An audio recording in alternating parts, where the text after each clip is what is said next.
Welcome to SRG sports official. आज आपल्याबरोबर आहेत रेश्मा राठोड. ही बदलापूरची मुलगी आहे आणि 2013मध्ये ती पहिल्यांदा नॅशनल खेळली, महाराष्ट्राला रिप्रेझेंट केलं आणि आज 2025मध्ये जी आहे ती इंडिया ती रिप्रेझेंट करत आहे. आणि आज त्यांच्याशी बोलूया, कारण ह्या निमित्ताने की युनायटेड स्पोर्ट्स क्लबनी ही खो खो टुर्नामेंट जी आहे ती ऑर्गनाईज केली आणि त्यांची टीम जी आहे ती मला वाटतं आत्ता जिंकली, थर्ड प्लेस जिंकली ना, तुम्ही जिंकले. तर मॅडम तुम्ही मला सांगा की 2013 पासून तुम्ही नॅशनल्स खेळायला महाराष्ट्राला रिप्रेझेंट केलं.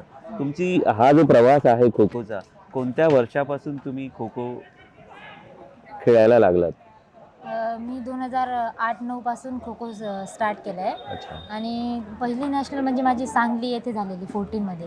ओके. तेव्हा मी बॅट्समन ॲज अ बॅट्समन करून टीममध्ये होती महाराष्ट्राकडून. बॅट्समन म्हणजे अटॅकर? हां, बॅट्समन म्हणजे डिफेंडर. ओके. तर त्यानंतर मी अटॅक आणि बॅटिंग हे दोन्ही पोझिशन म्हणजे हे करायला लागले. आणि ऑलराऊंडरची म्हणजे माझ्या टीमकडून आणि महाराष्ट्राच्या ह्याच्यातून मी बेस्ट प्लेअर करून पण आहे. आणि 2025मध्ये खो खो वर्ल्ड कप झालेला आहे, त्याच्यात माझं सिलेक्शन झाला. आणि आणि त्याला आम्ही गोल्ड मेडल जे सुवर्ण पदक आणलं. 2025मध्ये India gold medal against Nepal तुमची फायनल झाली. तेव्हा तुमचा परफॉर्मन्स चांगला होता? हो, मला मलेशिया विरुद्ध आमची मॅच होती सेमीफायनल, तर मला मॅन ऑफ द मॅच भेटला त्यामध्ये. अच्छा, ओके. अच्छा, शासनातर्फे जे आहे ते पण तुम्हाला अगोदर पण काही प्रॉमिसेस केली गेली होती, विनर्सना वगैरे, तर त्या पद्धतीने त्या गोष्टी घडल्या असतील अशी आम्ही अपेक्षा करतो. पण at the same time kho kho as a career म्हणून आज जे आहे खो खो खेळल्यामुळे तुम्ही आज मला वाटतं तुम्हाला नोकरी पण मिळालेली आहे. पहिलं कसं होतं की म्हणजे घरचे बोलायचे की खो खो खेळून काय भेटणार करून, म्हणजे घराचं एवढं सपोर्ट नव्हतं होते त्या टायमाला की. आणि माझी बहीण ती पण खो खो खेळायची, तिला एवढा सपोर्ट भेटला नाही त्या टायमाला. पण माझ्या भावानी आणि माझ्या घरच्यांनी मला खूप सपोर्ट केला की मी खरं सांगते, जास्त शाळेत जाण्यापेक्षा आमचे सर हे उदाहरण सगळ्या पोरींना देतात की रेश्मा शाळेत जाण्यापेक्षा जास्त ग्राउंडवरच दिसते करून. पण मी ग्राउंडवर खूप मेहनत केली आहे आणि प्रामाणिक राहिली आहे सगळ्यांशी. आणि खूप मेहनत म्हणजे एवढ्या वर्षाचा मेहनत मी 2025मध्ये मला या फर्स्ट वर्ल्ड कपमध्ये दिसलं आहे. आणि खो खोच्या दरम्यान आम्हाला महाराष्ट्र शासनाने माझा म्हणजे नॅशनल गेम्स झालेले, त्या बेसवर आम्हाला गव्हर्नमेंटने म्हणजे महाराष्ट्र सरकारने आम्हाला जॉब दिली. मी आता सध्या नाशिकमध्ये DSOमध्ये जॉब करते, क्लास 4ला आहे सध्या. आणि आता आमची first kho kho world cup झाली ना, त्यामधून आम्हाला गव्हर्नमेंटने क्लास 1ची जॉब देण्याचं सांगितलं आहे. अच्छा, म्हणजे प्रॉमिस केलेला आहे, सांगितले. हो. अच्छा, हे जर करिअरचं झालं, पण जर आता आपण खेळाकडे वळूया. तुम्ही ही सुरुवात 2008ला केली, आज 2025मध्ये पण तुम्ही तुमच्या या छोट्या छोट्या मुलींबरोबर खेळता, तर हे तुम्हाला किती ह्या गोष्टी आनंद देतात की हे यंग टॅलेंट जे आहे, या मुली ज्या आहेत त्या तुमच्याबरोबर खेळतात आणि त्यांना तुम्ही गाईड करताय ग्राउंडवर, तर हे तुम्हाला म्हणजे किती आवडतं ह्या गोष्टी? आता म्हणजे मला राहवत पण नाही, म्हणजे असं ग्राउंडच्या बाहेर बसून असं. आता मी जॉब करते तिकडं पण मी सकाळ संध्याकाळ प्रॅक्टिस करते. आता माझा वय किती आहे, 23 आहे. आणि आमच्या ग्राउंडवर किती आता सगळे ज्युनियर राहिले. आमच्या ग्राउंडवर छत्रपती अवॉर्डी आहेत सगळेजणे. मिनल भोईर, कविता घाणेकर आणि प्रियंका भोपी इंटरनॅशनल प्लेयर आहेत. यांना पण छत्रपती अवॉर्ड आहे. आता पुढच्या वर्षी मलाही छत्रपती अवॉर्ड भेटेल. आणि म्हणजे मला आता एवढं सांगायचं की आता आमच्यासारख्या प्लेयरला ना आमच्या ग्राउंडवर घडवायचं आहे. आता जेवढी आम्ही मेहनत केली आहे त्यांना पण तेवढीच मेहनत करून त्यांना पण म्हणजे तितकंच वर घेऊन जायचं आहे त्यांना.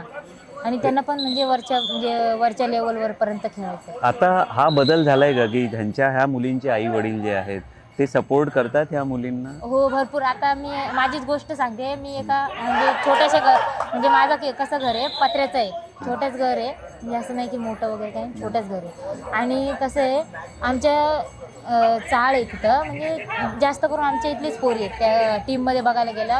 आणि माझी कास्ट हिंदू बंजारा आहे. की आता आमच्या कास्टमधल्यांना कसं असं पाठवत नाही लवकर की तुम्ही जावा बाहेर. आणि म्हणजे घराच्या बाहेर काढणं पण असं अलाव नाही करत की तुम्ही जा बाहेर, असे शॉर्ट्स वगैरे घालणं हे ते अलाव वगैरे करत नाही.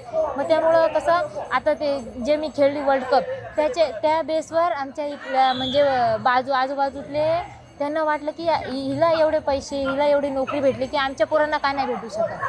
तेच मी तिथं आमच्या इथं कार्यक्रम झालेले तेच त्यांना मी सांगितलं की आज मी इथं आहे, माझ्या घरच्यांना माझ्यावर गर्व आहे की मी इथपर्यंत पोहोचली. आता तुम्ही पण त्यांना पाठवा करून की ते पण पुढे जातील करून. ओके. असं आहे.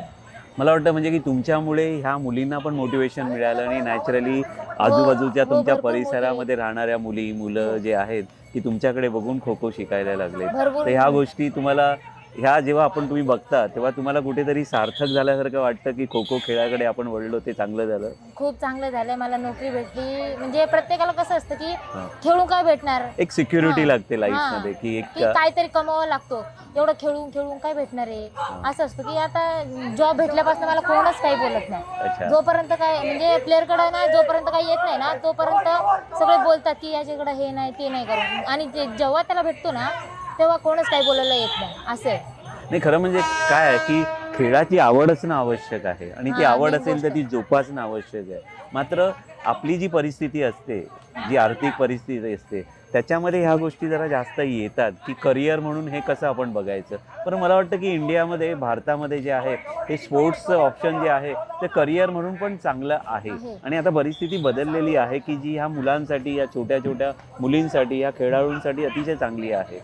मला तुम्ही एक फक्त सांगा, शेवटचा प्रश्न आहे तुम्हाला, की युनायटेड स्पोर्ट्स क्लब ठाणे ही दरवर्षी ही स्पर्धा अरेंज करतात आणि मला वाटतं तुम्ही किती वर्ष ही स्पर्धा खेळताय? मी भरपूर म्हणजे वेळा- जेव्हापासून खो खो हां. चालू केलं म्हणजे तेव्हापासून आम्हाला ही स्पर्धा तुम्ही हो. खेळता, तुम्ही इन्व्हिटेशन असतं रेग्युलरली आम्हाला. येता. हां, इन्व्हिटेशन असतं. खूप चांगल्या प्रकारे म्हणजे टुर्नामेंट असतात हे.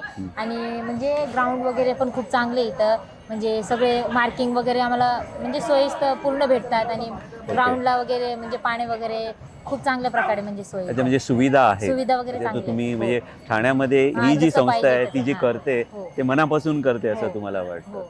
ठीक आहे. तुम्हाला शुभेच्छा तुमच्या Thank you. फ्युचर टेनियरमध्ये आणि SRG स्पोर्ट्स ऑफिशियल्सशी बोलल्याबद्दल खूप खूप धन्यवाद.